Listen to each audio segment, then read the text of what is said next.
আল্লাহ যাকে ভালোবাসে কিংবা আল্লাহ যাকে ভালোবাসতে চায়, আল্লাহ যাকে প্রিয় বানাতে চায়, তার উপর বিপদ বাড়িয়ে দেয়, মুসিবত বাড়িয়ে দেয়, কষ্ট বাড়িয়ে দেয়, শারীরিক কষ্ট বাড়িয়ে দেয়, অর্থনৈতিক কষ্ট বাড়িয়ে দেয়, পারিবারিক কষ্ট বাড়িয়ে দেয়, বদনাম বাড়িয়ে দেয়, জিল্লতি বাড়িয়ে দেয়, অপমান বাড়িয়ে দেয়, গীবত বেড়ে যায়, দুশমন বেড়ে যায়, আপনরাও পর হয়ে যায়, যাদেরকে খাওয়ায় তারাও পর্যন্ত পিঠে মারতে প্রস্তুত হয়ে যায়।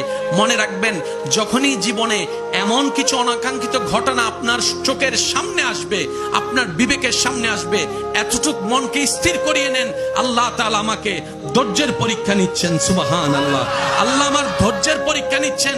কেন? কারণ আল্লাহ তাআলা একমাত্র ধৈর্য ধারণকারীর সাথেই থাকেন। ইন্নাল্লাহা মা সাবিরিন। তো রবের সাথে হওয়ার জন্য ধৈর্যের দরকার, ধৈর্য ধরার জন্য বিপদ আপদ কষ্টের সম্মুখীন হওয়ার দরকার। বলেন না সুবহান।